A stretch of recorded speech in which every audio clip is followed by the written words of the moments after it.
Hello, this is our first lesson on composite shapes. There's going to be 3 lessons on composite shapes, so this is our first introductory lesson. Okay, so let's get straight into it. So, what is a composite shape? Well, a composite shape is a shape like this one here, and it can actually be any shape at all really, but the idea is that the composite shape is made up of simpler shapes. So you might be able to see that this shape is made up of actually 3 other shapes. So we have a look. We can see that this shape is made up of a rectangle or a square, probably a rectangle in there. It's made up of half of a circle here, a semicircle, and there's a triangle on top. So that means if we wanted to work out the area of this composite shape, the way we would go about doing it is by looking at the area of the parts of this shape. So in other words, if we had to work out the area of this shape, we would need to work out the area of this triangle. And remember, the area of a triangle is a half times the base times its height, its perpendicular height. So we know how to work out the area of that triangle. Then we need to work out the area of this rectangle.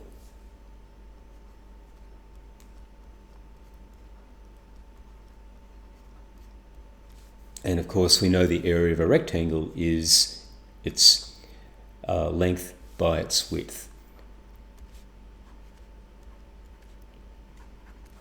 And so that would allow us to work out the area of this rectangle. And finally, we would want to work out the area of this semicircle, this part here. We'll do it in another colour, we'll do it in white. So we need to work out the area of the semicircle. And the area of a semicircle is equal to the area of a circle, which is pi r squared divided by 2, because we're talking about half a circle. And so if we worked out the area individually of each of these shapes, and then we add them together, that would give us the total area of our composite shape. So that's the key to solving problems with composite shapes. You need to recognize what are the basic shapes that it's made up of. Now sometimes or most of the time, we're actually going to be using squares, rectangles, circles or half circles, triangles and trapeziums. And often it'll be shapes added on like this. So in this case, we saw that we added these shapes together, the area of these shapes together, to get the area that we want. But sometimes we might need to take shapes away. For example, if in the middle of all of this there was a hole, in other words, we want to work out this shaded area, but there's a hole in the middle, then anything that we can call a hole or a gap, if there's a hole, well, clearly this hole is in the shape of a rectangle, and here's the size of our hole. So if you had to work out the area of this composite shape with this bit in the middle missing, you would need to add up the 3 shapes, the area of the 3 shapes here, but then you would need to subtract the area of the hole.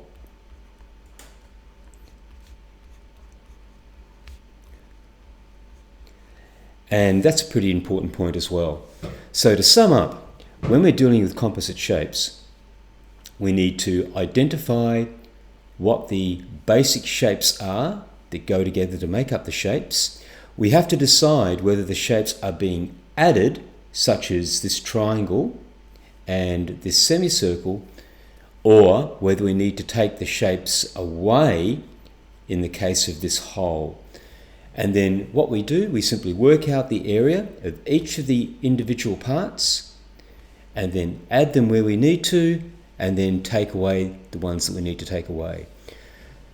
Probably the area where people fall down here is actually organising their work. It probably pays to actually set your work out by firstly, the first thing to do is to draw the diagram with the shapes outlined. In other words, identify the key shapes. So we need to identify the key shapes.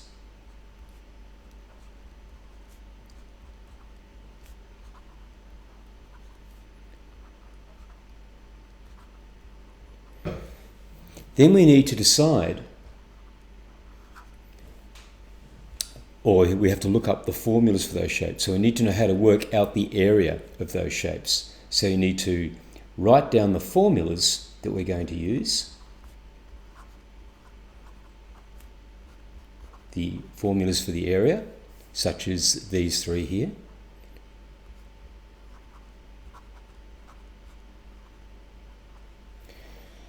And then we need to go ahead and work out each shape individually. Don't try to do it in one hit. Work out each shape individually, including the hole. So calculate the area of each shape, each basic shape.